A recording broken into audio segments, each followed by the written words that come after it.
아주 여러분들 실거주 하려고 하잖아요. 그러면 어떤 생각을 했냐?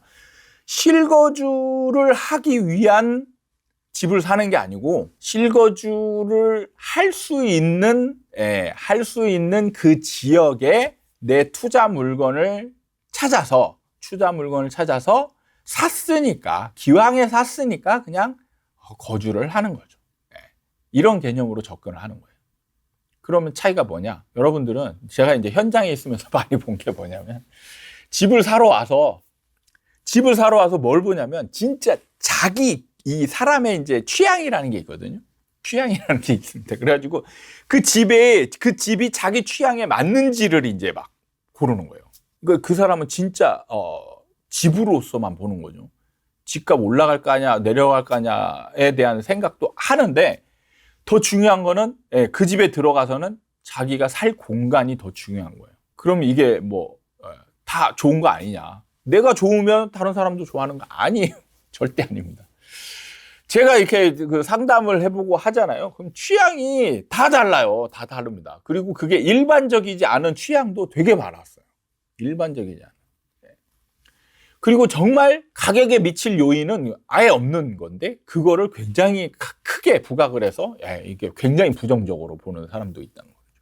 그러니까 자기 마음에 안 들어. 구조가 좀 마음에 안 들어. 그러면 이거는 이건 쓰레기에 가깝고 가격 올라가겠어?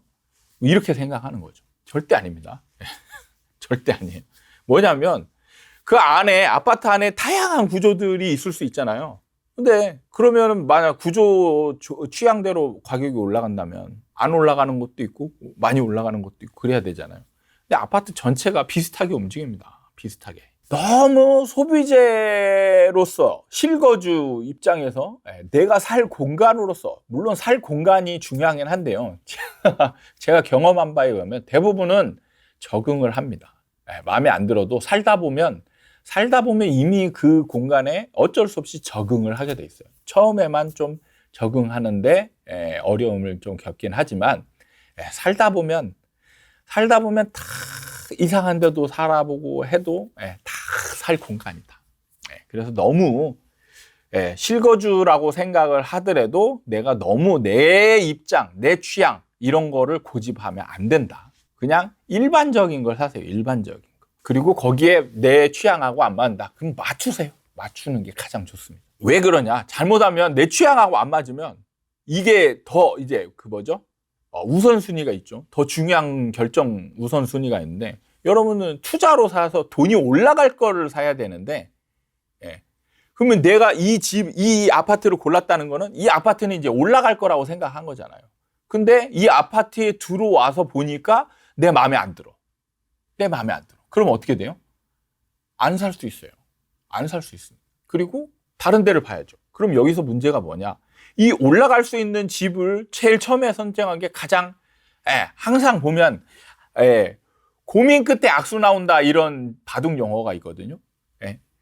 가장 보면은 처음에 선택한 게 가장 좋은 선택이었다라는 거예요. 그래서 집을 고를 때도 내가 손품 팔고 발품 팔고 막 이래서 딱 이 아파트를 선택을 했어요.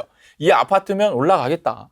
그리고 이제 물건 나와 있는 것 중에 내가 들어갈 집을 찾아봐야지 이렇게 생각하고 이제 접근했는데 내 마음에 안 들어. 내 마음에 안 드니까 안 샀어요. 그리고 다른 집을 갔어. 다른 집을 그때 샀어요. 그럼 어떻게 되냐? 얘가 더 많이 올라갈 가능성이 많다라는 거죠. 내가 살 집으로서의 만족은 하는데 가격은 덜 올랐어요. 그러면 어떻게 됐냐?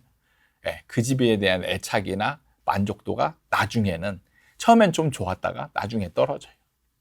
가격이 더 중요하다. 너무 가격 중심으로 접근하는 거 아니냐. 저는 맞습니다. 저는 가격 중심으로 오로지 가격 중심으로 보고 저는 다 맞춰 살았는데 불편한 거 하나도 없었어요. 제 기준인지는 모르겠는데 그리고 상담을 해본 데이터예요. 크게 중요하지 않더라. 그러니까 여러분들도 너무 자기 취향에 고집 마시고 그리고 오히려 자기 취향이 독이 되는 경우들도 정말 많이 봤습니다.